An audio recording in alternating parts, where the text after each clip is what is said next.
Hello, this is Adam Carroll of Justice for All, a human rights NGO accredited with the Department of Global Communications at the United Nations. Welcome to UN This Week, our twice-weekly live show running Tuesdays and Thursday afternoons. Today's program, Major Challenge, Confronting China's Authoritarianism in the International Community. In previous programs, we have not spared the United States government for its current hostility to international courts, international peace agreements, and multilateralism in general.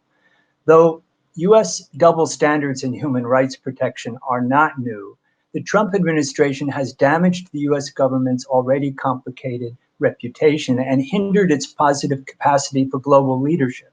However, the U.S. is not the only nation that has played a brutal zero-sum game of hardball politics at the United Nations. Today's focus on China will begin to describe how it projects power on the global stage while denying the evidence of vast oppression at home, not to mention threats to Hong Kong, Taiwan, and the South China Sea. Our guest today is Jenny Wang, strategic advisor at the Human Rights Foundation. She advises on the planning and execution of the organization's many events and provides support for research initiatives such as the Hong Kong desk. Today, we can explore how to link the many concerns about Chinese Communist Party policies. The struggle for democracy in Hong Kong may resemble similar struggles around the world, but it is also a special case. Today, that struggle seems to be failing, largely because of the size of Chinese markets. American policy has been, until quite recently, to engage with China. This economic interdependence includes the outsourcing of many products made cheaply in Chinese factories, including essential medicines and PPE. This past weekend, the New York Times ran a video expose of how many face masks we are wearing to protect against the coronavirus are not only made in China, but also from Xinjiang, the homeland of the oppressed Uyghur people. Many viewers will be aware of the comprehensive persecution of the Uyghur population, as well as the Tibetan and other minorities. Over the past weekend, reports of forced sterilization led to a discussion on BBC with the Chinese ambassador, Liu Xiaoming, when he was shown drone footage showing Uyghurs being blindfolded and led to trains, images authenticated by the Australian security services, among others. He said he did not know what the video was showing and claimed that talk of concentration camps was fake. UK Foreign Secretary Dominic Raab has accused China of gross and egregious human rights abuses against its Uyghur population and said sanctions against those responsible cannot be ruled out. Yesterday, the Trump administration barred 11 new Chinese companies from purchasing American technologies and products without a special license, saying the firms were complicit in human rights violations in China's campaign targeting Muslim minorities in Xinjiang. The list of sanctioned companies includes current and former suppliers to major international brands such as Apple, Ralph Lauren, Google, HP, Tommy Hilfiger, Hugo Boss, and Muji. If you have bought these brands, you are likely complicit in the surveillance, slave labor, and concentration camps targeting the Uyghur people. Today's guests from Human Rights Foundation, Jenny Wang, received her master's degree in global affairs with a concentration in human rights and international law at New York University. We're very happy to have you on the show and to talk about the wonderful work of the Human Rights Foundation and the many conferences that you do. So welcome to the show. Thank you so much for having me today, Adam. Well, I was wondering if you could first just say something about the Human Rights Foundation. How does it interact with the Oslo Freedom Forum, and what is your main purpose? Sure. So the Human Rights Foundation, we are a nonpartisan, nonprofit organization based in New York City, and we work on promoting and protecting human rights globally with a focus on closed societies.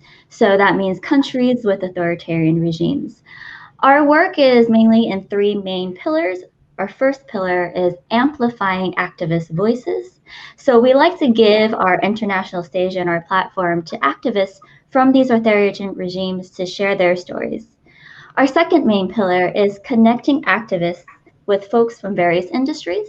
And we like to explore fun, unconventional ones when we talk about human rights or politics. So that could be business, that could be music, technology, fashion. And this pillar really focuses on reaching people across all industries so that more people are aware about the struggle for human rights. And our third pillar is that we ask governments and institutions to sanction human rights abusers and review their policy towards authoritarian countries such as China. I know you mentioned our Oslo Freedom Forum, and I believe you've attended before. Our Oslo Freedom Forum is our flagship annual conference in Oslo, Norway, where we invite the world's most engaging human rights activists, artists, entrepreneurs, policymakers, academics, and students to get together to brainstorm ways that we can raise human rights to the top of the world agenda and to share stories. As you can see, this is our website, and we have a list of all of our speakers that have attended, and they're from everywhere, from all these authoritarian countries, right? We have North Korea, we have Eritrea, we have Vietnam. It's really a diverse group of engaging speakers that are so dedicated to their work of spreading awareness about the human rights abuses in their countries. I did want to ask about the Freedom Forum conference. First of all, Oslo Freedom Forum has nothing to do with Freedom Forum, the U.S. human rights group. That's correct. Our Oslo Freedom Forum is a Human Rights Foundation initiative. And it's not only taking place in Oslo, but around the world. I know that I've been to the New York conferences for a few years, and including presenters on the Uyghur situation, the Uyghur genocide, perhaps, but many, many other issues, and really inspiring speakers. So I was wondering if you could speak a bit about some of the speakers on various subjects that you've had in this conference. Absolutely. And I want to touch upon about how the Oslo Freedom Forum is not just in Norway. You're right, we do have one in New York. And it's very exciting how the HRF and the Oslo Freedom Forum community is going around the world. We've been to Taiwan, we've been to Mexico, South Africa, and we really hope to continue building and strengthening communities around the world to really learn more about human rights and how we can work together to promote democracy and human rights, especially in those in authoritarian countries. All the speakers are really phenomenal, but we did have a speaker last year, Denise Ho. She is a canto pop star turned pro-democracy activist, and her speech really talks about how the erosion of one country, two systems, and how her role as an artist has evolved into using her platform to spread a bigger message to promote human rights and democracy. We've also had another amazing speaker called Ji Sung Ho. He is a North Korean defector, and he shares the story of how he escaped North Korea, and now he's in South Korea, and he's actually an elected official now. So there's so many stories, and I highly encourage our audience to, check out our website and follow us on social media, because we're constantly sharing these amazing anecdotes that really are worth their listen, and they're all on YouTube as well. Yeah, a lot of them are inspiring, and some are performing artists and creative people. They've spoken about psychedelics, all kinds of subjects that are push the boundaries of maybe what is thought of as business as usual, how to heal the world. And so it's really quite interesting. I've never been to, what is that gathering? Not TED Talks, the one that they do that's very elite in Switzerland. Zavos? Oh, Davos? Davos, sorry. Yeah, so I imagine this as the human rights community's Davos. Um, Absolutely. Absolutely. It's uh, transformative. yeah, very inspiring. I'm also wondering, as far as dealing with the pandemic, what you all are doing right now, because now mass gatherings are quite difficult. Yes, yes. So the COVID-19 pandemic has definitely been a challenging time for not only Human Rights Foundation, but for everyone around the world. But our organization has been adapting. Back in April, we hosted our first online conference called COVIDCon, and we invited Chinese dissidents to come speak about the pandemic, how this pandemic is really because of the Chinese government's censorship, lack of transparency, their disregard for human rights and freedom. So yeah, that's one example of what we've been doing during this pandemic. And we've also been brainstorming new initiatives. We have a new podcast called Dissident and Dictators. It is available on Spotify and iTunes. And this podcast is where an HRF staff member sits down with an activist in our community to share more about their story. We released an episode recently that talks about the 31st anniversary of the Tiananmen massacre and actually looking forward to what it may mean for Hong Kong nowadays. So, I was wondering if you'd say a bit more about Hong Kong, because I don't know, if our viewers are fully aware of the current situation, with the noise being made about extradition treaties and various other things, but also it's a very dire situation for the people of Hong Kong. Absolutely, absolutely. So, as you mentioned earlier, I do help out a lot with the research initiatives and writing for Human Rights Foundation's Hong Kong desk. And basically, the projects that we do for the Hong Kong desk is to raise awareness about China and Hong Kong's government's suppression of civil liberties. And we do that by filing petitions and urgent appeals, by writing research reports, and doing advocacy at an international level. The reason that we have a Hong Kong desk is indeed, right now things are escalating each and every day in Hong Kong. And we believe Hong Kong is in a very unique and important position to fight back and stand up against the authoritarian Chinese Communist Party. So I can give a brief rundown about, I guess, Hong Kong's history and kind of talk about where Hong Kong is today. So Hong Kong used to be a colony of the British Empire, and it was handed back to China in 1997 under the Sino-British Joint Declaration, under this framework that they like to be called One Country, Two Systems. So basically, under this framework, Hong Kong would be able to enjoy all the individual freedoms that they did enjoy under British rule.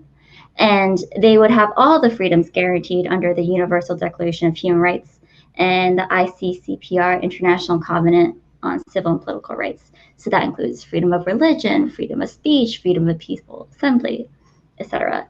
And this One Country, Two Systems framework also comes with a little mini constitution. Basically, it's designed so that Hong Kong can function separately from China's political system. But ever since the handover in 1997, we saw how little cracks were showing in this framework. And people started to realize that the Hong Kong government is simply a puppet of the Chinese Communist Party. So the international community started to see a lot more pro-democracy movements. You may remember in 2014, the Umbrella Movement, which was a almost 80-day demonstration where brave Hong Kongers took to the streets to call for true universal suffrage for the highest position in Hong Kong's government, which is the chief executive position. And this past summer, summer 2019, we saw the anti-extradition law protests where millions took to the streets to kind of stand up against this bill that would allow people to be extradited to China, which is very concerning because there is no rule of law in China. And that kind of all snowballed into there's been aggressive, brutal police brutality conducted by the Hong Kong police force onto innocent Hong Kongers. And then it started to really showcase how this One Country, Two Systems framework is actually a lie, and how the system is just allowing the Hong Kong government to be puppets of the CCP. And then fast forward to now, even during the pandemic, early on in the pandemic, people were still trying to activate and mobilize to keep awareness about what's going on in Hong Kong. But I think the Hong Kong government realized how the pandemic can actually be kind of a blanket, because the international community isn't really paying attention nowadays. So they passed the national security law, and the national security law is really solidifies how one country, two systems is completely eroded. So basically, this national security law has vague definitions of what terrorism is, what separatism is, collusion, subversion, and then they have these extremely grave punishment, even life imprisonment. So it basically gives China courts the authority to try cases likely behind closed doors. So this is where we are in Hong Kong right now. It's a very crucial time, and it is important for the international community to pay attention to what's going on in Hong Kong, because Hong Kong has long been referred to the gateway to the world. And so what's happening in Hong Kong can easily spread over to the rest of the world. Well, the UK government has suggested that it might offer visas to a lot of people living in Hong Kong residents, because of the historical relationship with Hong Kong. But that sounds to me like it's throwing in the towel, and that it's saying, oh, well, you lost, democracy lost, so come to the UK. I mean, is that what the message is? I think the BNO giving these Hong Kong's people the ability to go to the UK is good, but also keep in mind that the BNO is only available to those that were born before the handover. The handover was in 1997. So that automatically, a lot of young Hong Kongers, that doesn't apply to them, right? But I think it's important that whatever we do, we need to support Hong Kongers overseas that may have escaped Hong Kong. These coalitions, these organizations of overseas Hong Kongers are going to continue to strengthen the pro-democracy movement of Hong Kong overseas. The young Hong Kongers who took to the streets and demonstrated so passionately, do they have support among the Black Lives Matters movement, for example? Is there an international support system for this Hong Kong movement? There is starting to be more international support, but I think it's always important to keep pushing for more international support. There's support right now, for example, the United States on both sides of the aisles, right? But I think it's important to also, target businesses or target foreign companies and to target fashion brands that may also be complicit to these human rights abuses. So, for example, when the national security law was passed a few weeks ago, we saw a lot of tech companies in this position of, what do we do now, right? And we saw Google and Twitter, for example, say that they were going to pause any data requests to the Hong Kong authorities. So that's a good move. We should see more companies taking a stance. Yeah, I mean, there's been concern about Zoom, about TikTok, about a lot of technology companies and their links to China or Chinese government because of government policies that require their cooperation, full cooperation. So this, despite their denials, remains a big concern. And it is a reminder that there are a lot of different concerns in China, going back a bit. Not even as far as Mao Zedong, but just going back to looking at how the Tibetans have been treated.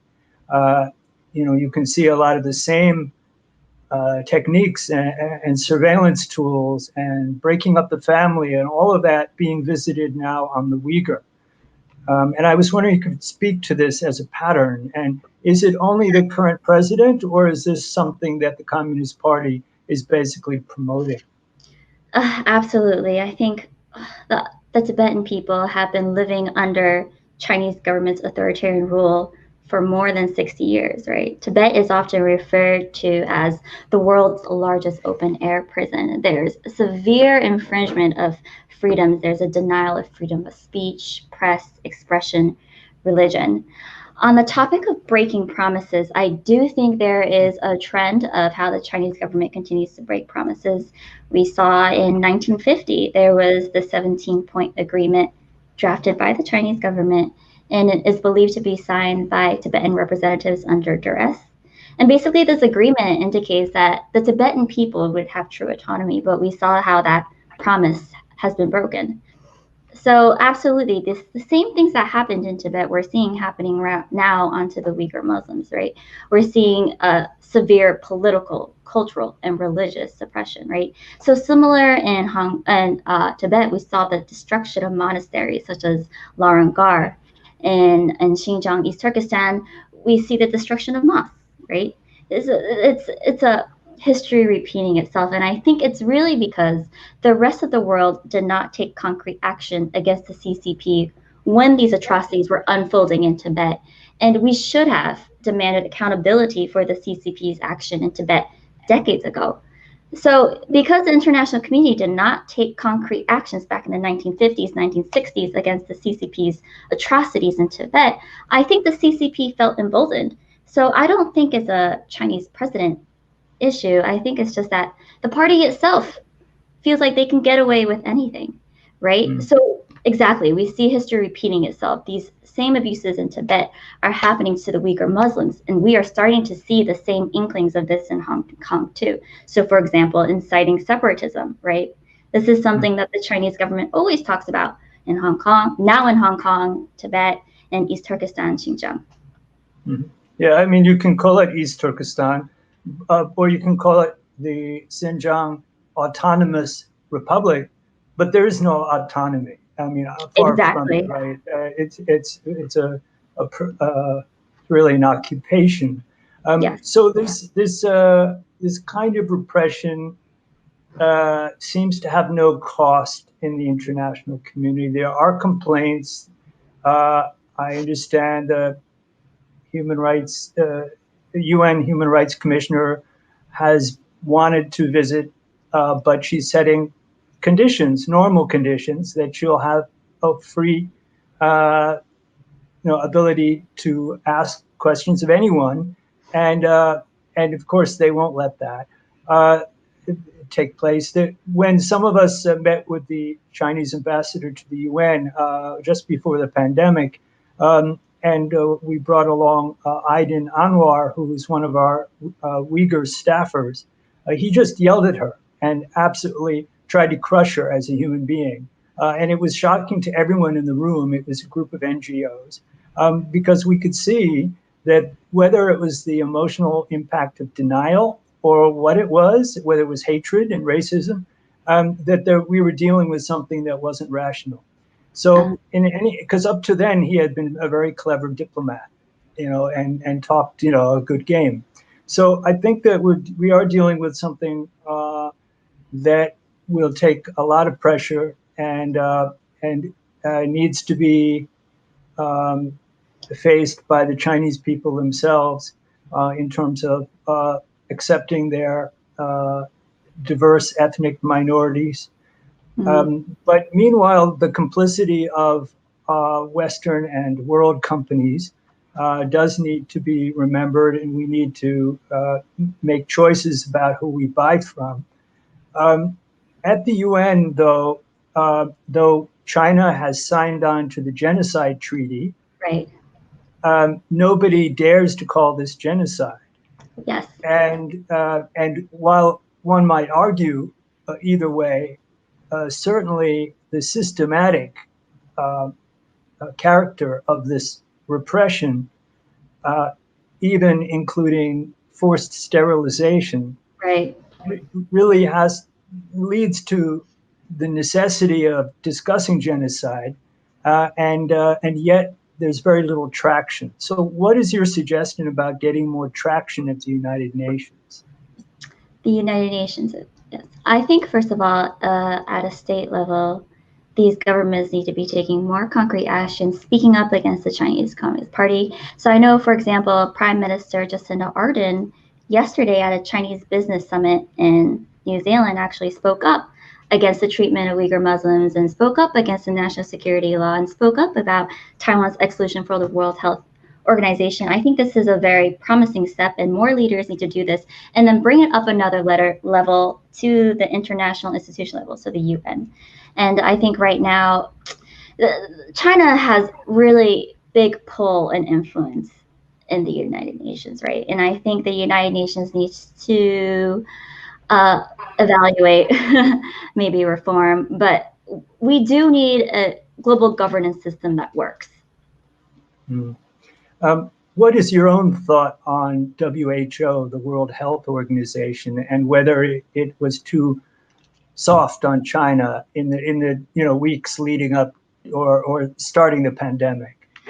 Absolutely. I read a really good piece on Council on Foreign Affairs called The Dereliction of Duty regarding the WHO, World Health Organization's response to COVID-19. And I definitely agree. The WHO's had a really, really weak response to China's lack of transparency and management of COVID. And I think that's just a very clear sign of how China's money has gone a long way and has exerted its diplomatic and political influence. Yeah, and we've seen how when some nations will sign on to a group letter in the Human Rights Council in Geneva on behalf of the Uyghur, China will quickly organize a larger number on its side, and so it's able to convince one way or another. And certainly, China's doing development projects. It's very development oriented, Yes. and it has done well in terms of decreasing poverty in its own country, but at a cost. And I think that cost will also be borne by these other countries which have partnered on the Belt and Road Initiative, Yes. which is also called debt diplomacy. Absolutely, absolutely. And I want to piggyback on what you mentioned about how China is really demonstrating their influence. And so, for example, you mentioned about the Uyghur Muslims. In 2019, several states wrote to the UN Human Rights Council to talk about these human rights violations, but China was able to gather almost 40 member states together to defend China's actions.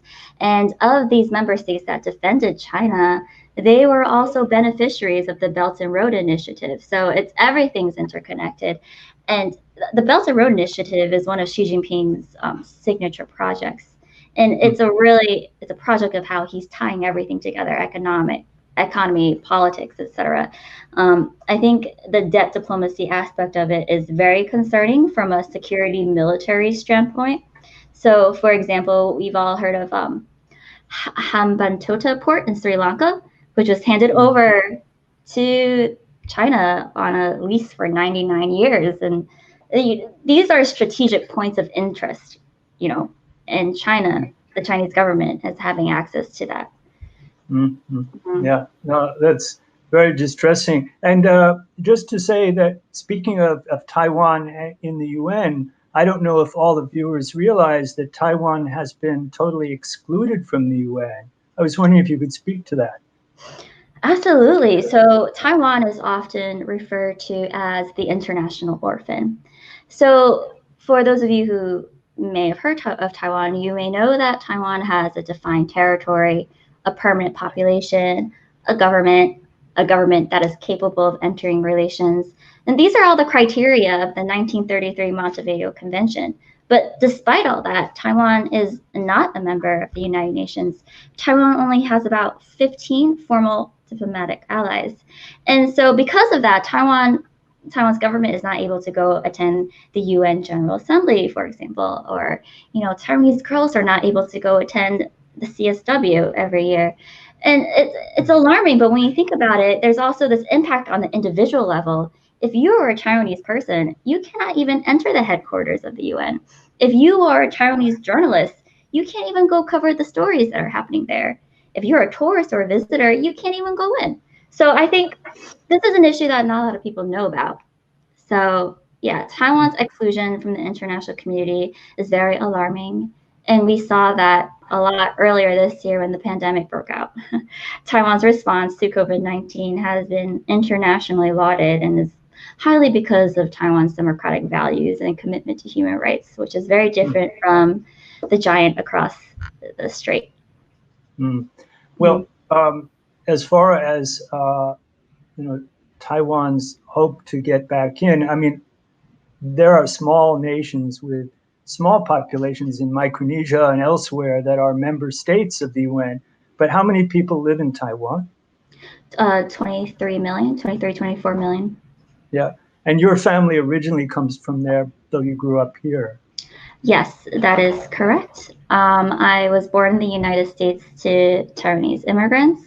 So basically, growing up, I spent a lot of time in Taiwan. And I saw for myself that Taiwan is an absolutely normal country, right? But then when I got older, I learned that Taiwan is not a part of the United Nations, which the UN claims that they're committed to leaving no one behind, but Taiwan is blatantly left behind. And not only that, but I also learned about how Taiwan's democracy is so young. And even though it's so committed to human rights and so committed to democracy, it remains an international orphan. And this is largely going back to China because of China's geopolitical bullying. Well, just to say that our organization, it's hard to see it, but we have a project called the Save Uyghur. It's behind me. I can't make it show. But it's saveuyghur.org. And this is a project of Justice for All, which I work for. And we're doing a short station break for Justice for All. If you've all been depressed by what you've heard so far, please don't be, because we're going to speak a bit about maybe what we can do to make the situation a little better.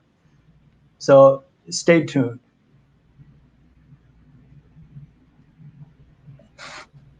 Okay, now we'll start again with inviting Fred Larson, who is working this summer with us at Justice for All. Hello, Fred.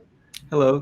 Thanks for having me. I was wondering if you could start us off with a bit more hopeful or at least practical question for us. Yes. So in terms of China's human rights abuses, what specific leverage does the United States government have? And if American citizens want to pressure our elected officials to protect human rights in China, what can we ask our elected officials to do from an American perspective? Great. Thank you for this important question, Fred. I know that everything we discussed earlier is a bit upsetting, but it's important that we have to keep going on and promoting human rights and democracy for all. Regarding your question on what American leverage, what the United States can do to push back against the Chinese Communist Party's human rights abuses. I think so far, we're kind of going on a good trajectory. As I mentioned earlier, sanctions are being put on Chinese Communist Party officials and companies and things like that. So I think this is a really good trend. Regarding contacting your elected officials, I think it's something you can do. I would recommend also following a lot of grassroots diaspora communities, such as Uyghur Human Rights Project, for example, or Hong Kong Democracy Council. They focus a lot more on the local level of contacting elected officials and talking about what acts and bills that you can push your elected officials to co-sponsor and support. Great. I guess this has been a bipartisan issue pretty much. Is that correct? Yes, I definitely saw that both sides of the aisle are becoming more aware and awakening to the threat of the Chinese Communist Party. But sometimes, though, because the messaging about economics can be louder than the human rights messaging, I wonder, is this really about economics and not about human rights? Can you repeat your question, please? I'm sorry, I didn't. I mean, does the U.S. government really care about human rights, or is this all a cover for trade negotiations? Time will tell, but I do hope that it is sincerely because of human rights, especially like we mentioned earlier, the trends of history, of how history is repeating itself. I would hope that the international community has seen what happened to Tibet, is seeing what's happening to the Uyghur Muslims, and is seeing what's happening in Hong Kong, and seeing the constant, geopolitical bullying, military intimidation in Taiwan, India, South China Sea. I mean, you add it all together, and the image is pretty crystal clear what the end goal of the Chinese Communist Party is. So I hope, elected officials in the United States and abroad are putting their heads together to brainstorm what can be done. Mm. Do you think that it would be a good idea to de-link economies? I mean, I don't know if Human Rights Foundation takes a position on that, but Human Rights Foundation does not take a position on that. We focus more on just the human rights and freedom democracy aspect, and as I mentioned, giving these activists a platform and doing what we can to get governments and institutions to do more. But leading with the voices and the partnership of these activists, which is the way to go, right? To support them. Are there some names that you'd like to share with the viewers? Sure, absolutely. I think I mentioned a few earlier, but the Hong Kong Democracy Council is good for the local U.S. landscape. Uyghur Human Rights Project is good too. But aside from that, I would also just like to push the audience to think outside the box and be creative. Really look around you and try to encourage conversation with your friends, your colleagues, and folks that may be working in different industries. And we mentioned about how Uyghur forced labor is an issue. I think we can all shop responsibly, where our values really, and try to don't shop things that are made in China. Just like how the Chinese government has a very multi-pronged strategy in expanding and tightening their influence, we in civil society also need to have a multi-pronged strategy to push back. Fred, do you think that young people, we're making you a spokesman of all the young people of America here, but do you think that they would be willing to shop in this way, to select and maybe boycott? Certainly. Although I do think there are limits to that. I'm sure you remember last year there was an issue with LeBron James saying something about Hong Kong, if I'm correct, and he faced blowback from that. And I think with huge companies such as Nike, I think it might be very difficult. I understand. Yes, I recall that incident. It was Houston Rockets general manager Daryl Morey, and he had tweeted a tweet supporting Hong Kong, and then Nike pulled a lot of their merch in China, right? It's interestingly enough, Nike, I believe, is one of the companies that have used Uyghur forced labor, right? So I think it's important that we shop responsibly. I think another thing that we can think of regarding like the youth, like yourself and students, I think something that you can do is to mobilize your classmates to call, email representatives, or to even email your professors and administrators to maybe stop using Zoom when you have classes online, right? I think that's a, Zoom is dangerous to academic freedom, right? Especially if you have Chinese American students. I don't think they would really feel safe having to take class and speak up in a class that is conducted on Zoom. So that's something you can do at a student university level. And your point about Chinese American students makes me wonder if the U.S. government's targeting of CCP officials and actions such as that, do you fear that might create collateral damage for Chinese Americans in any way? Yeah. The Human Rights Foundation does not comment on these issues, but it's definitely something that's worth paying attention to. Do you mean kind of an anti-Chinese sentiment spreading? Yeah, because that would be a worry that I would have. I'm not sure if that's warranted, but yeah. I understand. And I think it's really important for all of us human rights defenders, or all of us interested in this, that we need to be very clear that when you criticize the Chinese Communist Party, that does not mean you're criticizing the Chinese people. The Chinese people deserve human rights and freedom as well, right? So we have to be crystal clear that when you are criticizing CCP, you're not criticizing Chinese people, and that's something that we all need to understand. Similarly, here in the United States, you can speak up against the administration, but that does not mean you're un-American, right? Yeah. you're just exercising your freedom of speech, expression, thought. It should all be welcomed.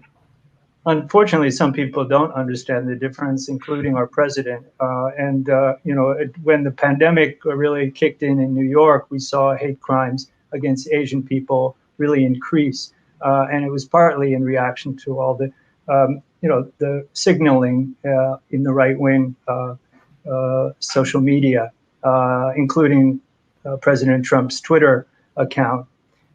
So anyway, we hope that we'll avoid that and that we'll really hold the right people accountable. We'll hope that the UN will hold the right people accountable and get more traction.